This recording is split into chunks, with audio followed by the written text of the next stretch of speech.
What was the racial climate like? Like this climate here, you got to remember, this is the climate wherein the Bloods basically just start forming, really.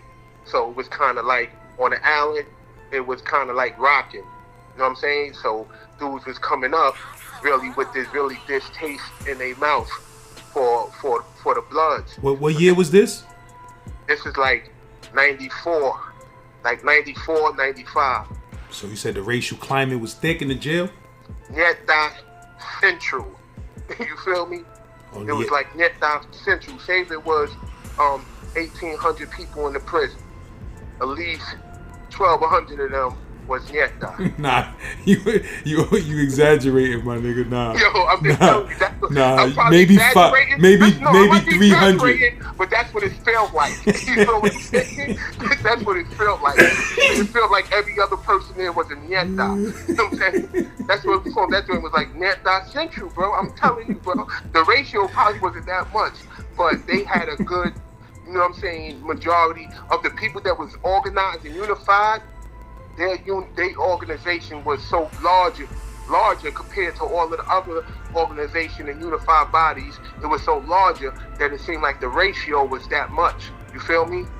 Like that's like saying like I beat up a dude, you know what I'm saying, viciously bad, because I beat people up viciously bad, and they come back to me like, yo, I got beat up by 10 dudes. You know what I'm saying? It's like the ratio is so great, like it's just exaggerated.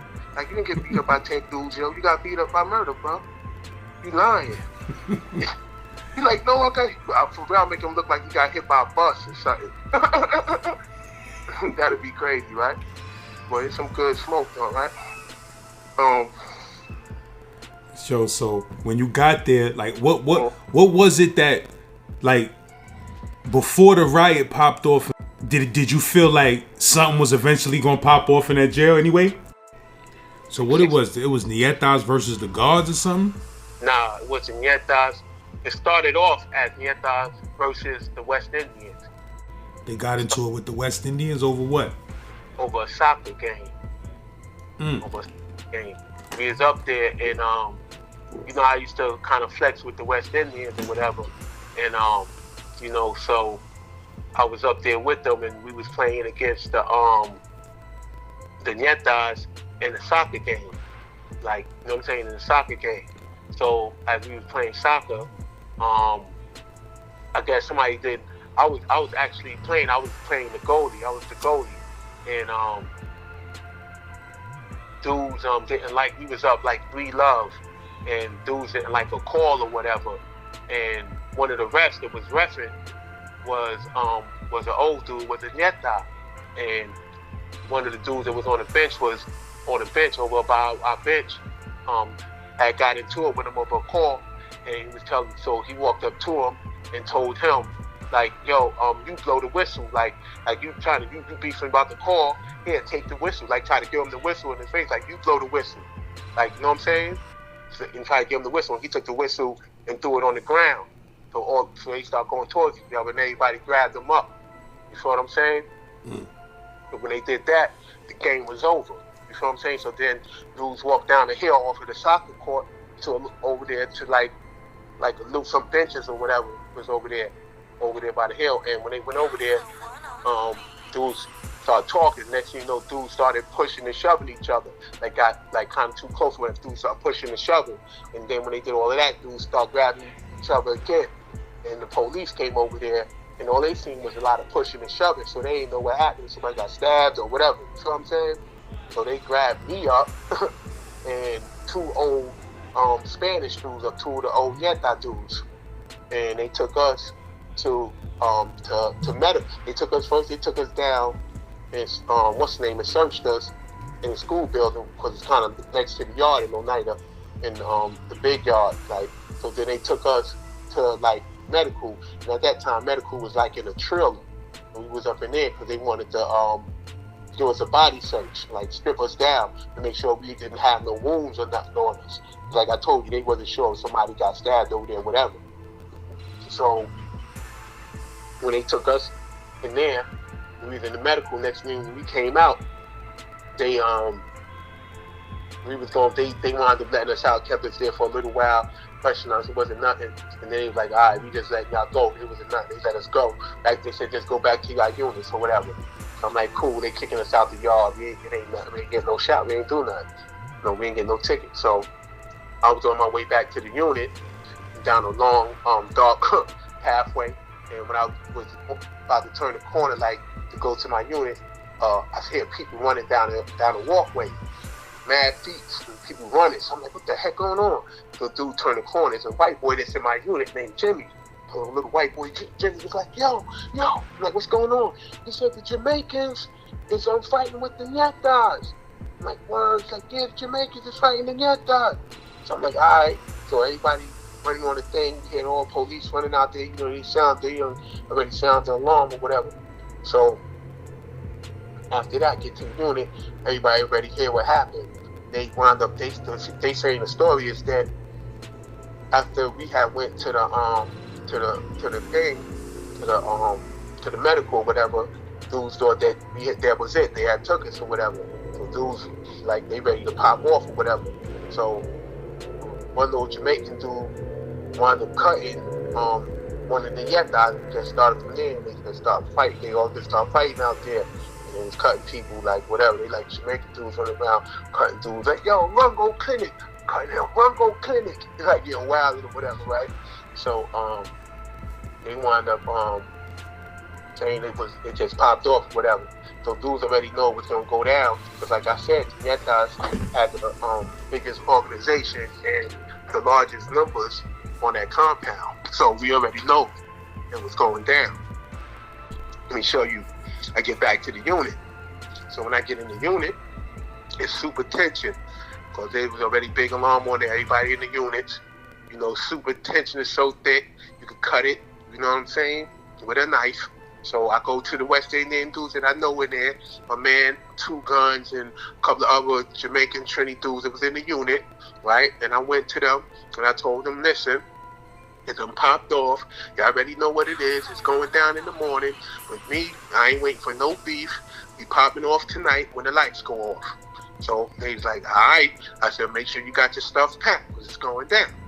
So I went to my man Leslie. He ain't Jamaican or nothing, but it's my man. He from Rochester. And I'm like, yo, son, what you doing? You rocking? He's like, son, I'm rocking. I said, that's what it is. So then Latin King dude came to me and was like, yo, let me holler at you.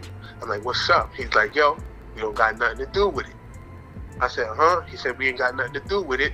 He said, when we just got, because they had just got into it with the Muslims not too long ago, and the Netas, they come to their assistance. And, they supposed to have this little, whatever, bond with them or whatever. So they didn't come to their assistance, so they like, yo, we don't got nothing to do with it. So I'm like, all right, cool. Just stay out of it. You feel me? So that was that. So now, at nighttime, everybody got their stuff packed. Whatever, everybody got their artillery, whatever they got. You already know I got something, because that's what I do. You know what I'm saying? So I got my joint, and we go in the bathroom, which is in the back of the unit, right? In the front is an officer station. It's the officer station, but you got to go out the doors to go to the officer station. And then there's just the unit, and the bathroom is in the back of the unit. Which dorm was this in Oneida? Which joint? I can't even remember. I think I was in I building. I can't remember the dorm, but it was across. It was the dorm that's actually across the road, right across from the projects. Like, if anybody was in Oneida, they know where the projects at. They tell you. They listen to this. They'll tell you, like, yeah, the dorm that's right across from the projects. The dorm is kind of like a trailer, because they had like a lot of trailer looking dorms there too. You know what I'm saying? So it kind of looked like those small trailer like house. So you know what I'm saying? Because there's a 1-level dorm. You know what I'm saying? Like that. So we was in there. So now at nighttime we up in the bathroom plotting. There's like 4 of us in there. I think it's me, it's Trini, 2 guns, my man Leslie and me, we in there, and I'm telling them, like, yo, this is what we gonna do. I'm telling them, like, yo, when dudes get in their beds and all of that, right after count, while they in their beds, we just gonna go grab them in their beds and start stabbing them. You know what I'm saying? That's it. We gonna get them while they in their beds after the lights go out. You feel me? So everybody pick one. You know what bed they in, and that's the one you get. You feel me? Like that. So we in there plotting. So while we in there plotting, little Neta dude walk up in there, right? My little man too. Yeah, Neta dude, he from the Bronx, Dominican dude. I was kind of mad too. I was kind of mad because me and son was super cool. You know what I'm saying? I ain't gonna lie. Me and son was super cool. He slept right like two beds like in the middle row, and I'm against the wall, like 2 beds across from me. You know what I'm saying? He was in a single cube, and I was in the like a single cube. Yeah, we both had single cube. He was right across. Yeah, man, it was crazy, bro. Right? But he came in the bathroom, and he was kind of like trying to air hustle. You feel what I'm saying? So while he was there, we was talking like, yo, right there. I said, yo, son is son is Neta too. He's like, yeah, like yeah. So my son snuffed him right there. Boom!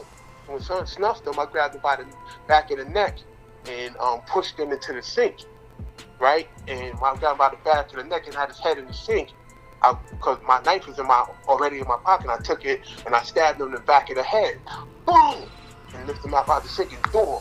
And when I did that, I ran out the bathroom to my cube. And when I did that, some of them start grabbing it. They just said whatever. They just start grabbing dudes about they out they beds and start going to work. So they working in the back, everybody tripping, and I'm in the front of it. I'm already in my cube, and I see son come, and somebody gave him a roll of tissue, and he had put the whole roll of tissue on the back of his head to soak up the blood from where I had stabbed him at. You know what I'm saying? And by this time, they had turned the lights on, and all of the police was rushing in there, running to the back of the unit where all of the drama was going. And I seen son in his cube, a Dominican man that I had just stabbed, and I ran over there to him, and I stabbed him again in the top of the head this time. You know what I'm saying? While he was putting the tissue on the other one. But I was kind of mad because, like I said, son was like my man. You know what I'm saying? But you know how it goes. You know what I'm saying? And so after I stabbed him, I went back to my cube and passed off the hammer, and went and was like making sure nothing was on my hand, like no blood on my hands and all of that.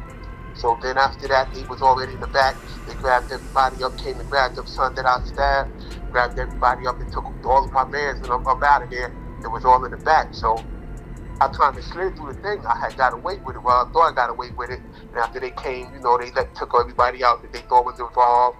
Then they came and they gave the hand search where they came and make everybody, take off their shirts, spin around, turn back in front of their hands. Make sure my head is swollen, got no blood on them or whatever. I was shaking like a leaf. You know what I'm saying? They came and went. So I'm laying up in the bed. I'm like, yo, I know this thing gonna go crazy off in the morning. I already know it's going down. Hold on, so they took son out of there. He didn't rat? Nah, nobody ratted at that time. At that time, or so I thought. But son that I stabbed, son never ratted on me. But I still got I'm gonna tell you what happened. So now I'm in the unit in the middle of the night, around 4 in the morning. They called. They come wake me up. I'm like, what's up? They like, yo, you need to come outside the unit. The lieutenant or sergeant, whoever want to talk to you. So I'm like, I already knew it was going down. So I got up, went to outside the unit. There was the police out there, cuffed me up, put me in a little buggy, and drove me right to the shoe. You know what I'm saying? And I got a shot saying that that they received information from an unidentified. They received information from an unidentified, from a confidential, reliable source, seen me with a weapon stab another inmate. You hear me? Mm-hmm. No, listen, you gotta hear the way they wrote this shot, bro. Listen, man, man, I be having like I got like the luck of the Irish, right? Yo, bro, wait, but I'm into these shots because I'm into, trying to win, right? Litigation. Yeah, litigation. So I'm into litigation. So I'm looking at the shot, and this ain't that confidential. I hate the shot. He getting those confidential live resource shots, always seeing me stab somebody. I be hating those, bro. But anyway, said a confidential live resource see me assault another inmate with a weapon. Never said the inmate name. They said they seen me assault another inmate with a weapon. I already know what inmate they talking about because son came. I seen son in the shoe. Son had a haircut. They had to cut his hair to give him the stitches and stuff in his head. You know what I'm saying? It's mad because Spanish dude, y'all know he got the nice hair. And What type of banger was it? Was it a pick or a flathead or what? No, the matter of fact, son, it was a Glock. It was a Glock, son. So you know how we used to call the Glock the plastic joints, the plastic thick joints that you put it's a flathead, but it's a Glock. It was a flatty, but it was a Glock. It was a plastic joint with a nice point on it. But you know some of them joints you can put a nice round point on it. If you get the sandpaper or whatever. You know what I'm saying? So that joint had a vicious point on it. And I remember something with a Glock before. I had a super nice point on when I was in HDM, and I had it in my shoe, son. And I'm telling you, that joint was so pointy. I stepped into my shoe. I was walking into my shoe, son. That joint poked, son. Almost, I did, son. Poked a big hole in my foot, son. For having a Glock in my HDM? HDM. Well, what plastic? What type of plastic that was made from? Like a toothbrush or what? Nah, made from like. You know, like the plastic, sometimes they be having like in the windows, it be super thick, or the plastic, like it be the super thick plastic. You know what I'm saying? Like they might have like for a window somewhere, you know, a big plastic. Oh yeah, I know what you're talking about. That thick plastic that be like a 1/4 inch thick, and you make like a flathead with it. You don't really make picks with it, you make flatheads with it. You know what I'm saying? You get it and you shape it like a flathead. It'd be nice, like a little 1/4 inch thick, like, you know what I'm saying, the way you have a regular flathead. So yeah, you said they took you straight to the box. When I woke up the next morning, I looked out my window. I had this was my first time having a cell on the side where you could see on the compound. So I had a cell with window you could actually see on the compound. So I'm looking out the window, son, and I'm telling you, everybody, you hear mad noise. Everybody on their windows, everybody in the shoe wilding out. Look on the thing, son. It looked like the LA Riot, son. It looked like the LA Riot. What you mean? You was in a box and it popped off, and you could see it out your window? I could see the whole thing out my window, son. Police running around with big. You know how they had the suitcases full of handcuffs thing, like a big thing with all the handcuffs in it. Running around that. They just running around the whole comp. So it look crazy out there. It just look like the LA Riot. So there's it look like, you know how the Deuce be looking crazy crowded, and you know that's how Oneida walkways be super crowded. That's a very high populated jail, man, and the walkways be super crowded in Oneida. Anybody that was in Oneida back in the 90s, they tell you that walkway be super crowded, bro. I was there. That shit is like a little city. Yeah, that's it's like where commissary is at in the package room. That shit's like a little city. Like you get lost in that motherfucker. Yeah, you get lost. You know what I'm saying? And that joint is big, so that's like a big compound. It's a lot of walking. You know what I'm saying? So niggas was just running through the whole compound. The whole compound. The what's name? The Netas. You know, and basically was going at it with the blacks. It was no longer just about. So this was these fucking motorcycles, man. Yo, so this was the next morning? The next morning, son. On the early rec run? Or just like on the program run? Yeah, on the it went off on breakfast run, son. It went off on the breakfast run? Program run, son. Breakfast, son. You already know. As soon as they open the units. Before they open the units, start calling people for medication and breakfast. You know they call medical where dudes go get their insulin and all that stuff, and you know calling dudes for breakfast. You crazy the first. As soon as they open that thing, the first move to come out the unit, it was gone, son. It was on. And you said you was seeing that shit from the box window, like niggas was just running through the whole compound like they're crazy. So I'm talking about it looked like there's a whole bunch of people fighting. I never seen nothing like it, son. Like a whole bunch, like you see a big whole crowd, and just everybody fighting each other. You feel what I'm saying, son? It's crazy. This shit crazy.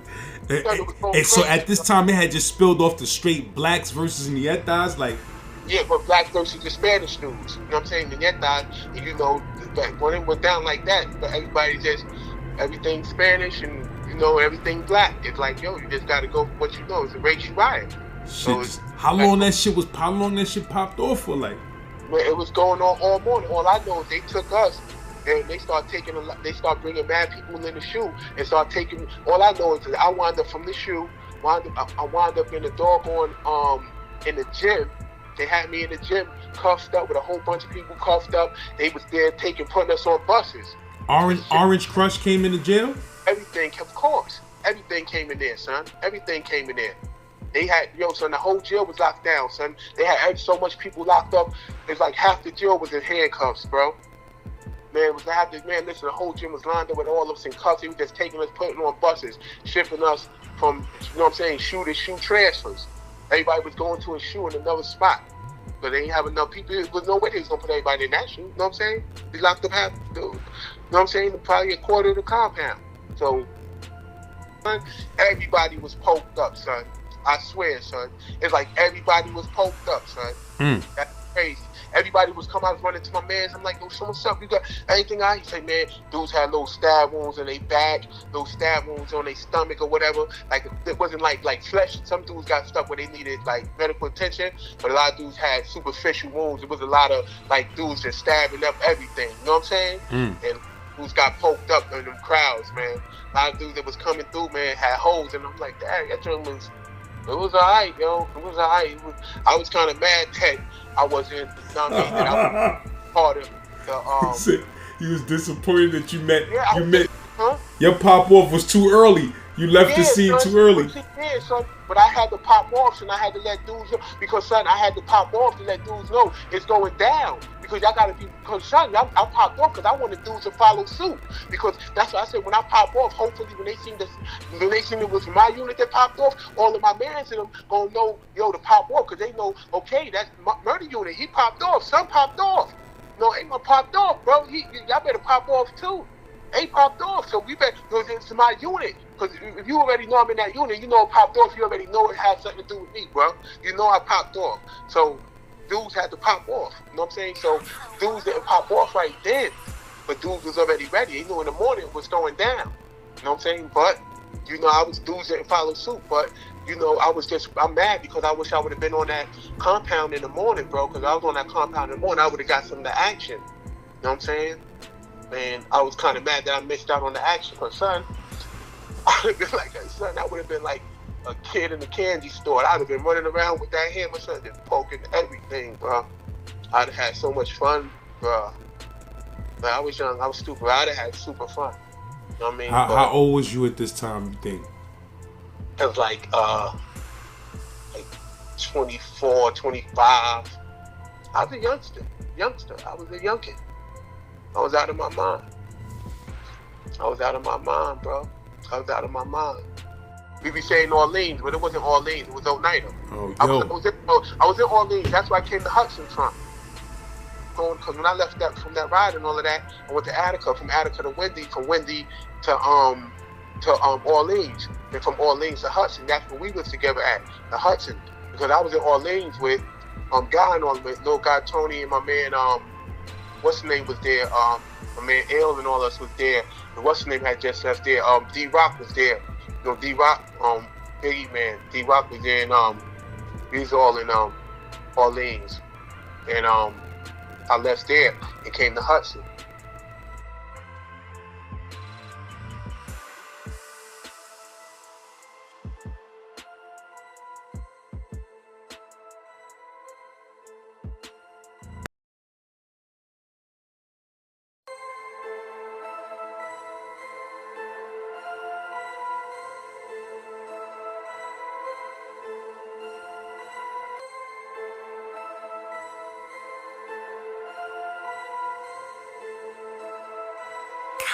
One on the beat.